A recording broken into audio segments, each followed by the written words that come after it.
Africa numéro 1, le grand débat. Nous dérangeons aujourd'hui, comme je vous l'ai dit, à nos habitudes, à notre rituel du vendredi. Il ne s'agit pas aujourd'hui du débat des débatteurs, mais d'une édition spéciale consacrée à un événement qui se déroulera demain samedi à Paris. C'est le carrefour des investisseurs. On parlera de la contribution des entrepreneurs ivoiriens à la relance de l'économie de leur pays. Alors le ministère de l'intégration et des Ivoiriens de l'extérieur, le ministère de la construction, du logement et de l'urbanisme et le CPC, c'est le centre de formation des investisseurs en Côte d'Ivoire, organise demain samedi à Paris le forum Diaspora for Growth. Et ça s'appelle aussi le carrefour des investisseurs ivoiriens. L'objectif de ce forum est d'encourager les migrants à investir dans les pays d'origine, à sécuriser leur épargne et à coordonner les actions des différents opérateurs économiques. Alors, quelques questions. Sur quoi se fonde exactement l'intérêt porté par l'État ivoirien à l'égard des entrepreneurs de la diaspora? Quelles sont les opportunités d'investissement pour cette diaspora et quels sont les avantages et les freins pour ceux qui désirent investir au pays? Enfin, l'objectif de cette initiative est-il aussi celui de réconcilier le pays avec sa diaspora? Autant de questions dont nous débattrons avec nos invités qui sont là. Emmanuel Esmel Essis, directeur général du CPC, c'est le centre de promotion des investissements en Côte d'Ivoire. Monsieur Esmel Essis, bonsoir. Bonsoir. Merci d'être avec nous également Philippe Pango, directeur général de VITIB, Village des technologies de l'information et de la biotechnologie. Bonsoir. Bonsoir. Alors vous, c'est très clair, vous étiez au Canada, vous avez quitté le Canada pour investir en Côte d'Ivoire et diriger donc cette entreprise. On en parlera tout à l'heure. Absolument. Et je le rappelle, c'est bon de le rappeler d'ailleurs, l'émission est réalisée par Jérémy Dibis-Boucher. Africa numéro 1, le grand débat. Emmanuel Esmel Essis, alors ce forum qui se tiendra demain à Paris est annoncé comme la première édition d'un rendez-vous qui se tiendra chaque année. Alors pourquoi avoir choisi Paris? D'autant que le titre est en anglais, Diaspora for Growth. Alors c'est très difficile à prononcer évidemment. Un titre en anglais, une réunion à Paris, en plus une première édition qui en annonce d'autres. Merci. Effectivement, vous le dites vous-même, le contexte qu'il y a entre le nom anglicisé et le lieu. Pourquoi ce nom anglicisé? Pourquoi vous dites pas parce que on voulait donner le caractère international de la chose. On est un nom anglicisé et un lieu qui se passe donc en pays francophone. Donc, pour dire que cette première édition, effectivement, s'adresse à l'ensemble de la diaspora ivoirienne à l'extérieur de la Côte d'Ivoire, donc tout le monde entier. Et nous y attendons, bien sûr, des frères et sœurs qui ont quitté pour une raison ou pour une autre le pays, pour d'autres cieux. Aujourd'hui, donc, ce forum, qui est sa première édition, n'est que la résultante, je dirais, d'une volonté politique qui a été donc clairement établie et déclinée par son excellent monsieur Alassane Ouattara dans son programme de vouloir faire participer la diaspora à la relance économique. Quel est le profil d'investisseurs concernés par cette action, par ce forum notamment? Le profil, c'est tout Ivoirien qui vit à l'extérieur, soit qui a un job, soit qui y travaille, soit qui a fini ses études, mais le point commun de tout cela, c'est la volonté de rentrer. La volonté de revenir au pays, servir son pays, la volonté de venir mettre à la disposition de son pays ses connaissances, sa technologie, son savoir-faire et éventuellement, effectivement, son argent. Alors vous-même, Emmanuel Esmel Essis, vous êtes vous-même issu de cette diaspora. Donc je rappelle, vous êtes le directeur général du CPC, c'est le centre de promotion des investissements en Côte d'Ivoire. Comment décide-t-on de rentrer au pays pour s'impliquer dans la vie économique, pour ensuite devenir, comme c'est votre cas aujourd'hui, le promoteur du retour des investissements des investisseurs au pays? Écoutez, je vous dirais en toute franchise que ma volonté de revenir en Côte d'Ivoire, c'est basé sur deux choses. Vous étiez en France, c'est ça? Oui. Deux choses. La première, c'est ma volonté de retrouver ma famille. Parce que c'est pas évident de rester 15 ans, 20 ans en dehors de sa famille. Après tout, la famille pour nous est très importante. Et deuxièmement, cette volonté de se mettre au service de son pays. Parce que la Côte d'Ivoire, quand même, a participé, en quelque sorte, à l'éducation que j'ai eue, au travail que j'ai pu avoir, à travers des bourses que j'ai pu avoir. Donc il est important que je puisse quand même retourner au pays ce que j'ai pu acquérir grâce à elle. Alors comment ça s'est passé quand vous êtes retourné au pays? Parce que là, vous êtes à un poste, disons, officiel maintenant. Vous êtes promoteur officiel des investissements de la diaspora en Côte d'Ivoire. Oui, disons que peut-être c'est le destin des choses, que je me retrouve à ce poste qui me plaît très bien. Je suis dans le rôle dont j'espérais depuis pouvoir jouer. Oui. Et comment j'y suis trouvé? Disons que c'est le choix. Il y avait un appel à la candidature et bon, j'ai été choisi. Mais je suis croyant et c'est pour ça que je pense que c'est un destin qui a été tracé par le bon Dieu. Ah oui, par le bon Dieu. Vous évoquez carrément Dieu là. Bien sûr. Alors, il a décidé de toutes choses. Alors, qu'est-ce que vous allez dire exactement aux entrepreneurs de la diaspora ivoirienne pour les inciter à rentrer et investir au pays? Parce que bon, évidemment, le contexte est particulier. On est dans un contexte post-conflit. Et il faut également prendre en compte cet élément-là. Oui, mais justement parce qu'on est dans un contexte post-conflit que les opportunités sont encore plus nombreuses. Oui. Opportunités en matière d'investissement, opportunités en matière, je veux dire, d'emploi, mais surtout opportunités de pouvoir initier de nouvelles choses. Parce qu'on reconstruit un pays. Quand on sort de la crise, on établit de nouvelles orientations, de nouvelles volontés, et celle qui est établie aujourd'hui, c'est l'émergence 2020. Et l'émergence nous impose l'industrialisation, l'émergence nous impose l'exportation à un moment donné du savoir-faire, l'émergence nous impose l'acquisition, je veux dire, de ressources suffisantes pour en exporter, et pour y arriver, il faut une transformation rapide. Les délais qui nous sont donnés de 2020 nécessitent donc qu'on puisse injecter, je veux dire, dans le système social et professionnel et institutionnel du sang neuf, qui, avec l'expérience acquise... Est-ce qu'il y a un discours particulier qu'on tient à la diaspora, justement, quand il s'agit d'un pays post-conflit, hein, parce que, voilà, vous savez très bien que la diaspora est très marquée, vivement marquée d'ailleurs, on se rend compte ici dans ces émissions, par ce conflit avec encore, qui a provoqué, il faut le dire, beaucoup de divisions au sein de la société ivoirienne, une fracture quand même encore sensible. Est-ce qu'il y a un discours, je dirais, qui est adapté particulièrement à cette situation? Le discours essentiel, c'est de dire que c'est un pays qui a retrouvé, je veux dire, sa quiétude. C'est un pays apaisé. Évidemment, c'est pas en 2 ans que toute une crise de plus de 15 années puisse s'effacer. C'est ça. Mais nous pensons que la relance économique, nous pensons que trouver de l'emploi aux gens, nous pensons que pouvoir améliorer le pouvoir d'achat des gens permettront d'aller plus facilement aux 2 autres éléments sur lesquels le gouvernement travaille, qui concernent la réconciliation et son corollaire, qui est la sécurité. En fait, il faut exalter le désir du retour au pays, quoi, c'est ça. Hein. Restez avec nous dans cette édition spéciale consacrée au Forum des investisseurs de la diaspora en Côte d'Ivoire. Emmanuel Esmel Essis, directeur général du CPC, le Centre de promotion des investissements en Côte d'Ivoire. Avec nous également Philippe Pango, directeur général de VITIB, Village de technologie, de l'information et de la biotechnologie, qui va nous dire dans quelques petites minutes maintenant son expérience personnelle, hein, puisqu'il était installé au Canada et il a fait donc ce retour au pays. Restez avec nous, retour du grand débat, dans 2 minutes, juste après cette page de publicité. Le grand débat, 18h, 19h, avec Francis Laloupeau sur Africa numéro 1. Débatteur polémiste invité, enfin installé, Lucien Pambou, économiste, conseiller municipal à Alfortville, éditorialiste Africa 24. Lucien, bonsoir. Bonsoir, Francis. Vous avez raté l'essentiel, c'est pas grave, vous allez prendre le train en marche. Allez, l'essentiel continue, parce que je me tourne à présent vers Philippe Pango. Vous êtes l'exemple, hein, il faut dire, hein, parmi d'autres de l'Ivoirien, un Ivoirien de la diaspora, rentré au pays pour entreprendre. Vous dirigez donc le VITIB, Village de technologie, de l'information et de la biotechnologie. Alors, présentez-nous en quelques mots déjà votre entreprise et puis votre parcours personnel qui vous a donc amené du Canada jusque à ce retour au pays. Okay. Le VITIB, c'est une entreprise, c'est une SA qui a pour mission de faire la promotion et l'exploitation de la zone franche de Grand Bassam.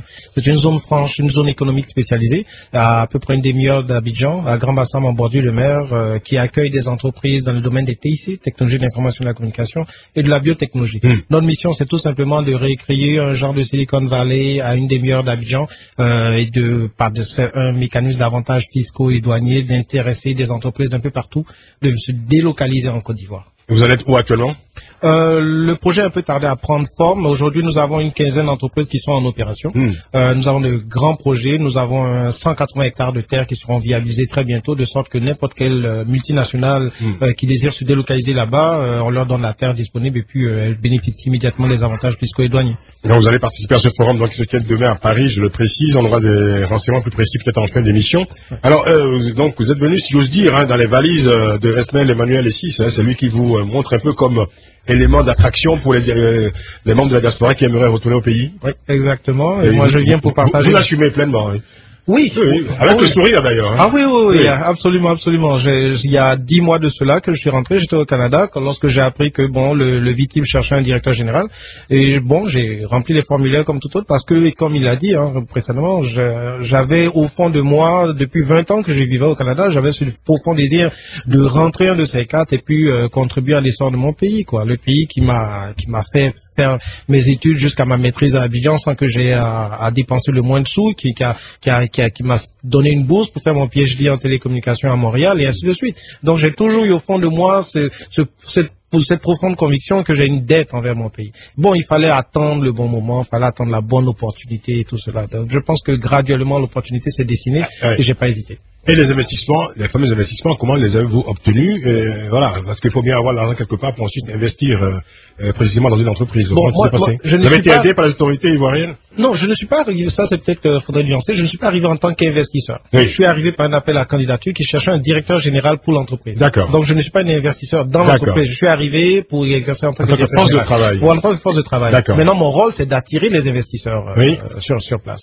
Voilà. Donc le projet, je le connaissais quelque peu puisque je m'y étais intéressé depuis déjà 2008. Déjà du Canada, effectivement, à un certain moment, j'avais exprimé le désir d'investir, de créer moi-même une entreprise dans cette zone franche. Donc j'étais un peu familier du projet, ça c'est sûr. D'accord. Alors, je me tourne vers vous, Esmaël Emmanuel Sis. Alors, il faut indiquer quelques éléments, je dirais chiffrés, ce ne sera pas très très compliqué. En 2008, le ministère ivoirien des Affaires étrangères avait recensé 200 000 Ivoiriens émigrés. Un chiffre manifestement très éloigné de la réalité, car des associations en recensent 1 500 000 en tout, et la France reste la destination privilégiée des immigrés. 66% des Ivoiriens choisissent la France. L'Italie attire aussi les Ivoiriens avec 10% d'Ivoiriens donc présents, 10% de la diaspora présents donc en Italie. Est-ce que le gouvernement a depuis quelques années un peu affiné, je dirais, ces chiffres, parce que voilà, entre les 200 000 énoncés officiellement et le 1 500 000 indiqués par les associations, est-ce que le gouvernement ivoirien a une idée très précise de sa diaspora, du nombre d'Ivoiriens vivant à l'étranger? Justement, le chantier il est en cours, et c'est pour cela d'ailleurs que le dernier remaniement du dernier gouvernement comporte un ministère en charge de la diaspora, donc un ministère de l'intégration et des Ivoiriens de l'extérieur, qui justement a pour objectif de pouvoir arriver à cerner ces éléments, ces chiffres. Et le forum que nous organisons aujourd'hui n'est qu'un instant pontin, n'est qu'une étape du processus. Vous attendez qui à ce forum? On m'a annoncé 300 participants, c'est très sélectif. Ils sont choisis comment ces participants?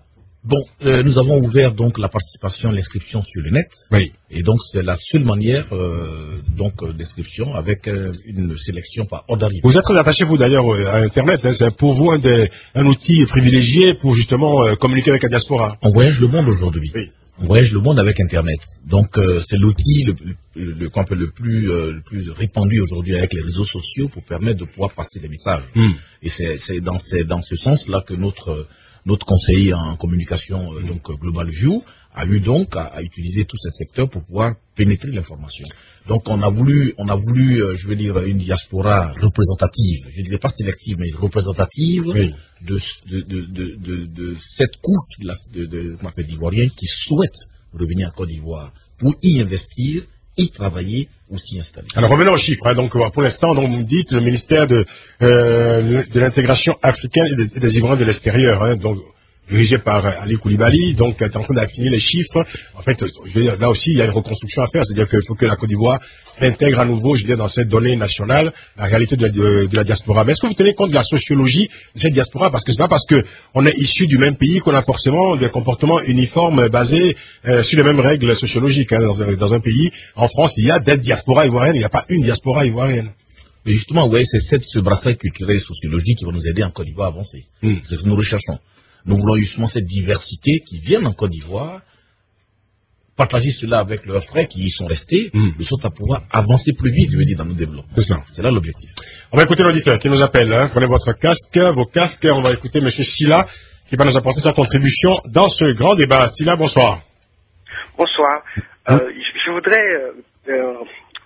féliciter votre invité par rapport à sa démarche de s'investir pour la Côte d'Ivoire, ce beau pays. Mais au-delà de ce cas particulier, moi j'ai une question plus globale. Un pays africain qui s'appelle la Côte d'Ivoire, mon pays, bon déjà il y a quelque chose qui ne va pas, il faudrait changer cela.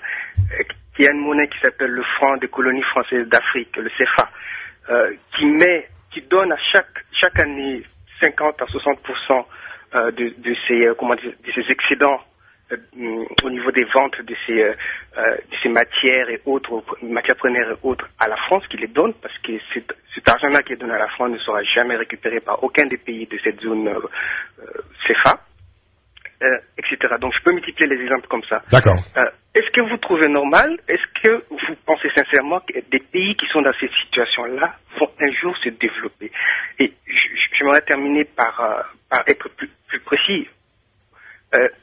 Au fait, actuellement, on est dans cette mouvance-là de l'émergence, avec c'est une escroquerie pour moi, parce que tant qu'on est dans ce système-là, il est impossible qu'il y ait l'émergence. Il y a quelques années, c'était la Renaissance, il y a eu le Népal, il y a eu cela, et il y a quelques années encore, on va oublier l'émergence qui a été mise en avant notamment par le fils d'un dictateur qui est en place, Ali Bongo. Tant que un de ces dirigeants-là nous dira, bon, moi j'arrête avec le CFA, avec toutes ces bêtises-là, je me prends en charge, je vais de l'avant comme tous les pays qui se sont développés ont fait, parce qu'en faisant cela qu'ils se sont développés et pas autrement, eh ben, comment dirais-je, je ne croirais pas à ces escrocs-là, président et autres, Ouad, non pas Ouad, Ouad, il n'y a plus là. Oui, si là, voilà, on va essayer de vous répondre. Esmaël Emmanuel ici. Alors, il y a beaucoup de choses dans cette intervention. L'hypothèque, évidemment, du franc CFA, l'émergence, est-ce juste un slogan, une vaste escroquerie, comme dit ici là? Est-ce que tout cela ne constitue pas, selon lui en tout cas, des freins, je veux dire, à votre initiative? Je vous remercie. Écoutez, je remercie M. Silla pour sa contribution. Je respecte son opinion, je respecte lui ses convictions. Mais je sais une chose, moi. Vous savez, la critique est aisée. Et c'est pour cela que nous voulons que le diaspora revienne. C'est facile de rester sur les critiquer. Il faut rentrer. C'est un Ivoirien qui est intervenu, donc voilà. Donc, je lui parle on parle de sociologie pluriforme. Voilà. Il faut qu'ils viennent justement et qu'on confronte ces idées-là avec nos frères qui sont restés pour changer les choses. Donc je ne remets pas en cause ces opinions, je respecte cela, mais nous disons que l'émergence aujourd'hui, nous devons le vivre. C'est vrai que tous les pays africains aujourd'hui se disent, tourner vers l'émergence, avec d'ailleurs des dates qui sont annoncées, on se voit sur quoi se fondent évidemment ces échéances. C'est une sorte comme ça, je dirais, d'incantation bien partagée par les pays francophones. Bon, je parle pour la Côte d'Ivoire. La Côte d'Ivoire, c'est pas une incantation. La Côte d'Ivoire. Lucien Pamou, qui est professeur d'économie, il approuve, hein. Il opine du chef. Bon, vous savez, c'est peut-être le mot à la mode, hein. Je ne suis pas spécialiste comme mon voisin.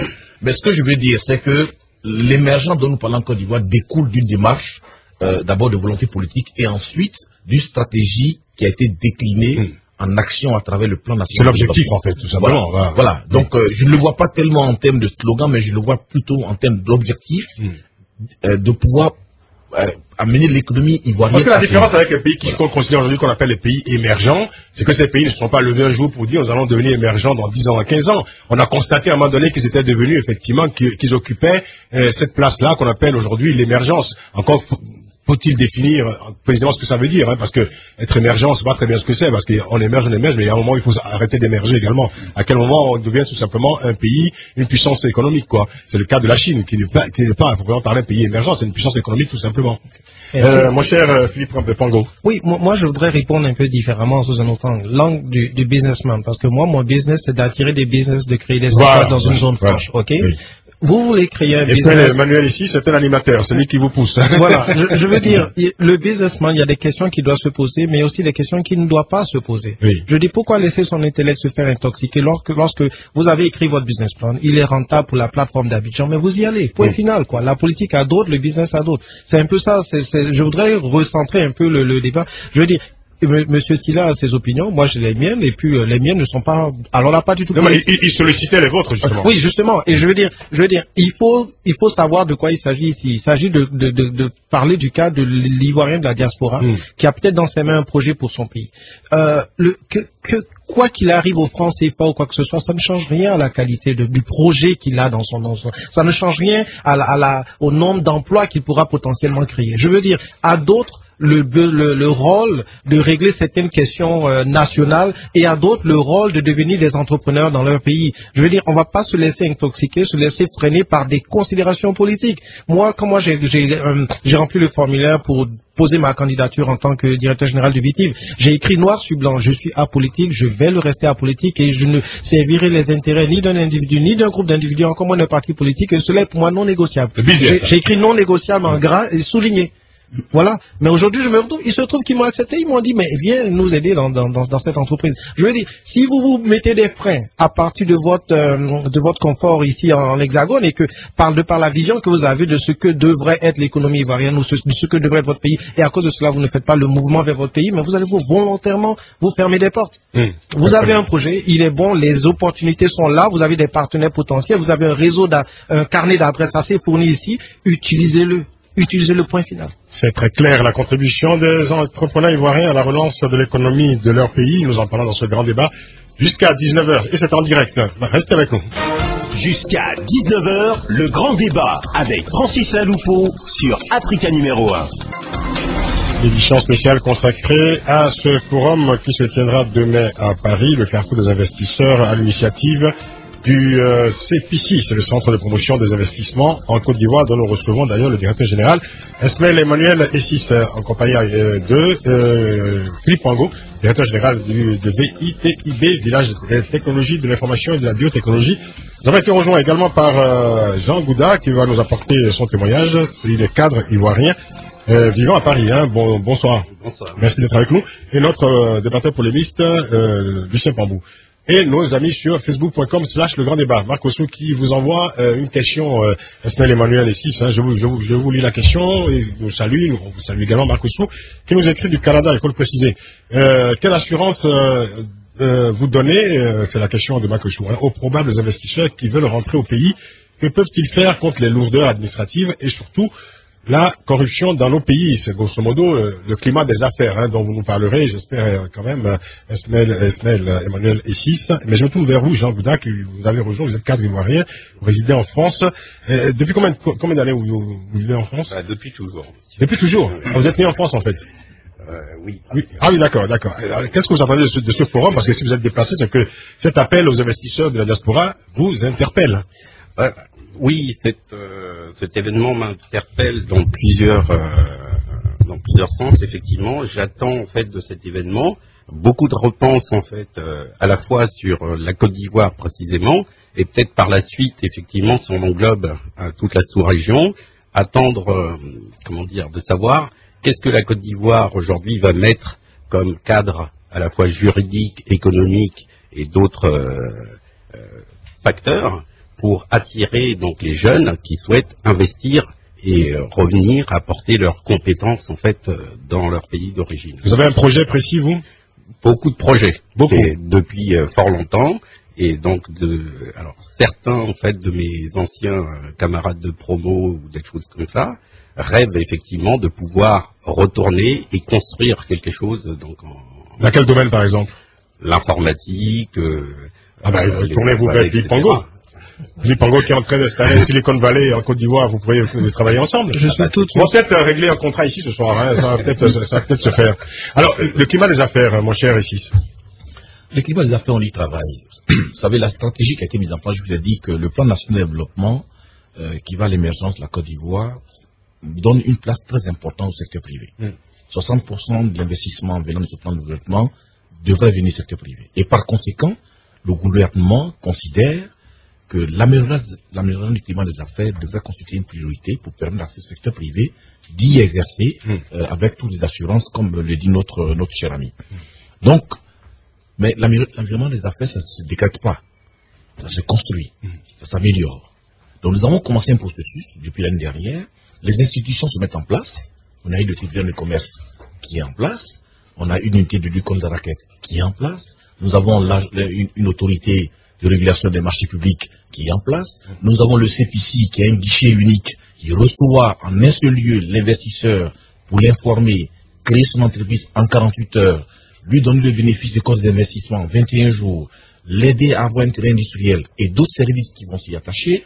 Nous avons le guichet unique du commerce extérieur qui va se mettre en place. nous sommes en construction, justement, de cet environnement des affaires. Très bien. La corruption est aujourd'hui est en train d'être planchée par le gouvernement pour trouver des éléments. Bref, l'environnement des affaires est une priorité pour le gouvernement. Et pour nous, le CPC, on en fait un point d'honneur. Parce que sans un environnement des affaires apaisé, rassurant, comme le dit notre ami, il est difficile de pouvoir faire prospérer le secteur privé. Michel Bambou, maintenant que vous êtes imprégné des propos des uns et des autres, votre premier commentaire? Mon premier commentaire est le suivant, Francis. Bon, Monsieur Philippe Pongo a parfaitement raison de dire, comme Monsieur Eissis, qu'il ne faut pas mélanger les problèmes. Notre ami qui a appelé Monsieur Silla a parfaitement raison de poser les problèmes qui sont les siens. C'est vrai, mais ça c'est un autre débat sur la viabilité, la crédibilité de la zone franc ou des effets positifs ou négatifs de la zone franc concernant le développement économique des pays africains. Ça c'est un débat qui n'a pas lieu d'être ici, même s'il imprègne notre débat, il n'a pas lieu d'être ici. En revanche, le débat est intéressant dans la mesure où il est posé dans les termes de type entrepreneurial. C'est-à-dire, concrètement, il faut quand même voir d'où vient la Côte d'Ivoire. Depuis le coup d'État manqué de 2002 jusqu'à la crise politique aujourd'hui, avec les élections, on ne va pas refaire l'histoire ivoirienne. La plupart des chefs d'État, et la nouvelle, ce que je qualifie moi, il la qualifie pas comme ça, mais moi je la qualifie comme ça, la nouvelle politique économique du président Ouattara, c'est de retrouver ce que j'appellerais le miracle ivoirien, disons d'un type nouveau. Le miracle fondé par le père Oufouette. Vous pouvez bien ajouter d'un type nouveau. Oui, d'un type nouveau. Parce qu'on est en 2013. Oui, d'un type nouveau. Alors, en quoi c'est intéressant? Et les questions qui ont été posées par notre ami, dont j'ignore le nom qui vient d'arriver, Jean Goudin, sont aussi tout à fait intéressantes. Alors, la première question. La plupart des chefs d'État, il y a celui du Congo, il y a celui de la Côte d'Ivoire, il y a celui du Gabon, demandent à la diaspora, aux différentes diasporas, de rentrer. Pourquoi? Parce que finalement on est arrivé à un tournant, on s'est aperçu que finalement c'est bien de parler du développement économique du pays, mais le mieux c'est de participer. Ça c'est la première remarque. La deuxième remarque en effet... Est-ce qu'il n'y a pas un côté un peu votre argent nous intéresse aussi Oui, voilà, bien sûr, mais c'est normal. Attendez, non seulement votre argent nous intéresse, Francis, mais vos compétences aussi. Alors, et c'est là où ce que j'en dis a la valeur de la clarté, c'est-à-dire que, bon, le discours du président Ouattara, le 26 mai, je crois, quand il dit, bon, il faudrait que la diaspora rentre, c'est un discours qui peut être entendu, que l'on entend. C'est ça. Bon, encore faut-il, et c'est cela que je dis toujours, c'est une critique radicale, mais pas simplement en direction du président Ouattara, mais de tous les chefs d'État, qui demandent à leur diaspora de rentrer. Alors, bon, Monsieur Philippe Pongo construit une sorte de Silicon Valley, c'est très bien, mais les autres qui n'ont pas, je dirais, ce tact, cette imagination, il faudrait que l'État mette en place des contrats spécifiques qui bénéficient à cette diaspora. Alors des contrats spécifiques dans certains domaines. Ça, il faut le dire en regardant qui prend des notes d'ailleurs. C'est absolument important. Oui. Sinon, c'est un coup d'épée dans l'eau et les gens quittent la diaspora. Ils ont fait quelques économies. Ils rentrent avec ces économies. Ils se retrouvent devant des situations compliquées. Bon, donc il faut, et c'est normal au nom de la souveraineté des pays Côte d'Ivoire, d'autres Congo, qu'il y ait des contrats réservés. Prenons le cas, par exemple, du secteur secondaire, qui est de l'ordre, effectivement, de 27%, 27% dans le PIB ivoirien. Bon, il y a la raffinerie, il y a les bâtiments, etc. Si, par exemple, il y a un jeune qui décide de rentrer, eh ben, il faudrait que dans un contrat, par exemple, que la Côte d'Ivoire établit avec Total, je sais pas moi, Shell, mais que le contrat de sous-traitance soit réservé aux Ivoiriens. Voilà. Ça, c'est très concret. Ça, c'est quelque chose de très important. Vraiment, c'est pas moi, la place de M. Six, je vous prendrai comme consultant. Oui. Alors, ça, c'est un premier élément. Premier élément concret. Et il y a un deuxième élément concret. Alors, il faudrait regarder le système bancaire, comment il fonctionne et comment il peut mettre, moyennant, effectivement, ici, une sorte de machin en dernier ressort, prêteur en dernier ressort à la part de l'État, comment ça peut se faire au niveau national ou au niveau global, comment on peut donner des fonds, avance de fonds, évidemment, aux jeunes qui rentrent, aux gens de la diaspora. Ça, c'est un deuxième élément concret. Il faudrait regarder ça de très près. Au niveau des taux, bien, et troisièmement, alors, le troisièmement, c'est que ceux qui rentrent aussi, il faut qu'ils sachent que c'est pas parce qu'ils rentrent qu'ils sont attendus comme des messies. Ils doivent aussi montrer leur capacité à intégrer les variables culturelles du pays. Il ne s'agit pas de dire, je rentre, j'ai le savoir-faire, j'arrive, mais personne n'est le Messie. Les cimetières sont pleins de héros morts. Donc, je veux dire par là que une chose est sûre, ça c'est le troisième point, et le quatrième point, qui est une sorte de convention ou de c'est le quatrième et dernier point. Le quatrième et dernier point. J'en ai d'autres, mais je vais m'arrêter là. Qui est, à un moment donné, une sorte d'évaluation. Bon, il s'est passé tant. Où en sommes-nous? Ce qui permet au gouvernement de rectifier le tir, de corriger, d'apporter des améliorations. Là, c'est concret. Oui, c'est très concret, c'est très précis. Merci, Lucien. C'est voilà, une contribution très précise. Philippe Pongo aurait envie évidemment de réagir. Mais juste avant cela, on va écouter les auditeurs parce que aussi, c'est là un grand débat et ils sont plutôt patients d'ailleurs. Ceci, je demande aux auditeurs d'être très brefs parce que là, il faut aller très très vite. Nous sommes pratiquement dans le dernier quart d'heure de l'émission. Georges, bonsoir. Oui, bonsoir, monsieur Francis. Nous vous écoutons. Ok. En fait, moi, tout à l'heure, il y a l'auditeur qui parlait du problème du franc. Et le chroniqueur sur le plateau dit que c'est pas un problème. On parle du problème. C'est un problème de l'économie globale. Donc, on peut pas parler d'un développement sans la monnaie. Or, il n'y a pas de développement possible sans la monnaie. Pour moi, c'est un problème c'est une question assez pertinente parce que le développement de l'Afrique, notamment de la Côte d'Ivoire, doit passer par le fait de régler ce problème. Deuxième point pour moi, le fait à chaque fois de créer sur les toits cette expérience on l'a connue, qu'il faut que la diaspora rentre. Moi personnellement, pareil, c'est un avis. Moi je vis en France au jour d'aujourd'hui, mais j'ai jamais eu la confiance que le problème de l'Afrique va être réglé par la diaspora, parce qu'on a eu l'expérience post-l'indépendance, tous les Africains qui ont eu la bourse, qui sont venus étudier ici, qui sont rentrés, ils ont constitué en partie les problèmes d'Afrique parce que ils veulent vivre comme leurs collègues européens alors que nos pays n'ont pas les moyens. Ils veulent avoir les salaires comme leurs collègues, ils veulent avoir la belle vie alors que c'est pas possible. Donc moi je me méfie beaucoup de la diaspora et surtout le chroniqueur a évoqué un point encore sur le plan culturel, parce que quand souvent on rentre déjà en Afrique, même si on est balayeur ici, on n'a pas la même vision des choses, et on trouve les choses tout à fait dans l'opposé, alors que l'autre, lui, c'est ce qu'il vit. Nous n'essayons pas d'adapter sa vision. Et moi, je pense que l'Afrique peut se développer. Quand on prend l'exemple de l'Inde, pour terminer, l'Inde s'est bien développée par l'école que le gouvernement a, l'école d'informatique, de tout ça, qui a formé ces gens sur place. Et aujourd'hui, c'est le contraire, c'est l'Occident qui veut que ces informaticiens indiens viennent chez eux pour travailler. Et non le contraire. Merci. Mais la diaspora indienne a fortement contribué au développement de l'Inde, il ne faut pas oublier. Gilles Alain, bonsoir. Oui, bonsoir, M. Laloupo. Nous vous écoutons. J'appelle aussi pour vous dire, effectivement, M. Silla a raison de parler du franc CFA, mais là n'est pas le problème. M. Issis, il a raison c'est un bon projet. Comme on dit toujours, son projet, si vous voulez, il est au brouillon, parce que c'est un projet, il vient défendre son projet, c'est vrai. Mais aujourd'hui, nous, les Africains, on veut voir des choses concrètes. Aujourd'hui, en Côte d'Ivoire, nous sommes premiers producteurs de cacao.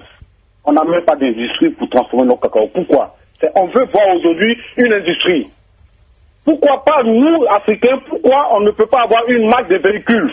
Moi, je connais en Allemagne des gens qui ont le diplôme de technique de construction des véhicules. Pourquoi ceux-là, ils ne peuvent pas rentrer et construire des véhicules et nous avoir des véhicules neufs? Mais vous pensez que les Européens vont nous laisser faire ce projet? Je vous dis jamais.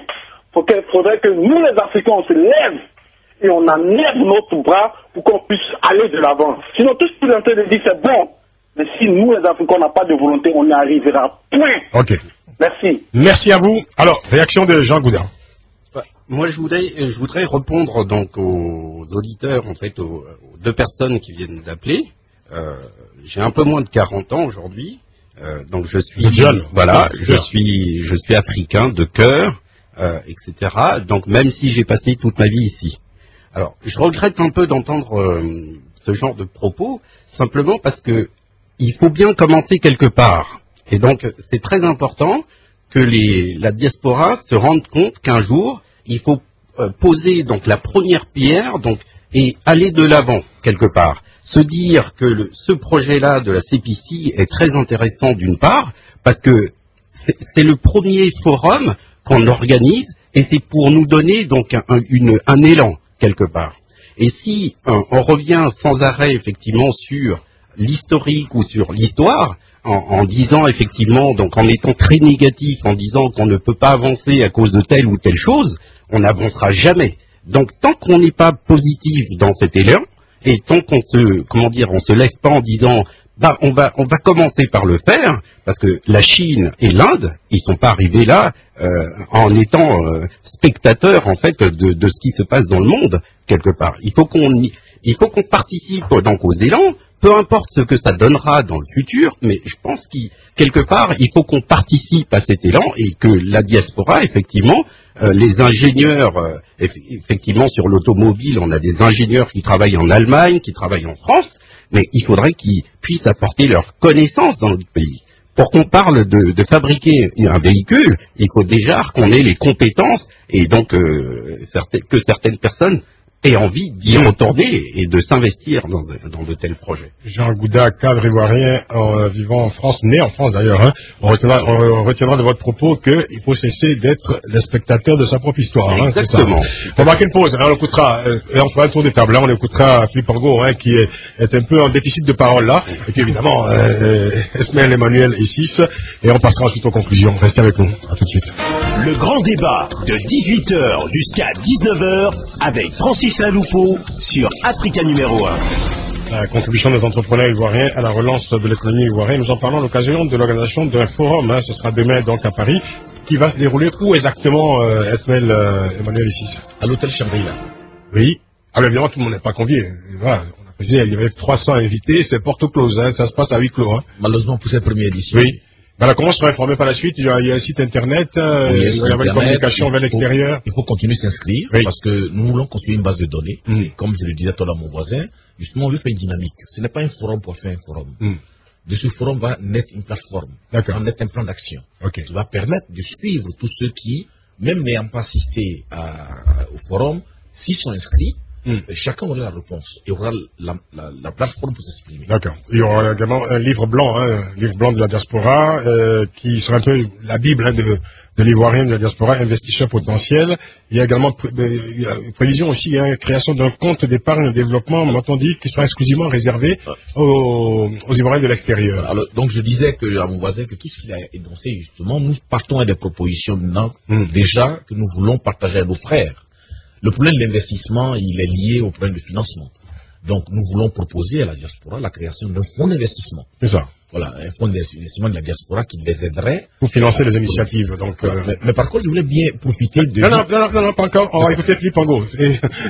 C'est dans cet ordre-là qu'on avait prévu les choses. Philippe Angot, donc directeur de Vitib. Hein, on m'a corrigé, je disais VITIB, mais c'est Vitib. C'est la zone franche, en fait, spécialisée, hein, de Grand Bassam. Exactement, exactement. Moi, je voudrais juste dire que je partage toutes les appréhensions de vos auditeurs parce que j'ai vécu ces appréhensions. J'avais ces mêmes craintes, ces mêmes peurs, là. C'était pas une décision facile pour moi de décider de quitter Toronto pour rejoindre Abidjan.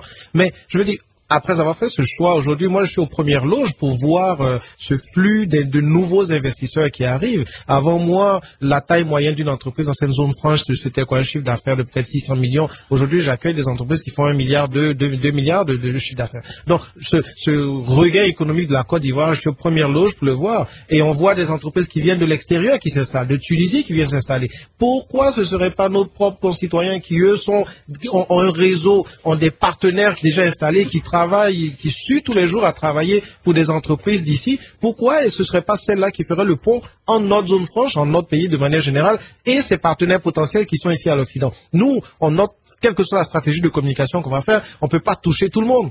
Mais si ces gens-là sentent en eux une petite graine d'entrepreneurs, pas nécessairement d'investisseurs, mais d'entrepreneurs, ils peuvent faire le pont justement entre ce besoin de nouvelles entreprises à créer chez nous en Côte d'Ivoire et ce monde industrialisé que constitue l'Europe. Voilà tout simplement ce que moi je voulais dire. Esmaël Emmanuel et 6. Oui, je voulais dire à mes concitoyens que ce n'est pas un forum de trop, c'est un forum qui commence. Avec une autre écriture, je veux dire, de l'impact de la diaspora dans notre pays. Et c'est pour cela d'ailleurs que ce forum est présidé par le Premier ministre. Il sera là en personne. Il a été demandé, le chef de l'État lui a demandé de venir représenter, justement pour donner un cachet et montrer à nos compatriotes que ce n'est pas un forum de trop. Alors nous y allons avec le Premier ministre qui sera là, qui va présider la cérémonie d'ouverture, qui va participer avec nous la journée et qui sera le soir pour donner le message du gouvernement. C'est une première chose. Deuxième chose, la diaspora n'est qu'un des chemins pour arriver à la relance économique. Il ne faut pas qu'on considère que la diaspora c'est le miracle. Voilà, la diaspora n'est qu'un des chemins. C'est ça. Il y en a plusieurs. Un des maillons de la chaîne. Un maillon de la chaîne. Donc nous voulons que ce maillon joue son rôle. Et c'est en cela que nous venons vers eux pour leur expliquer.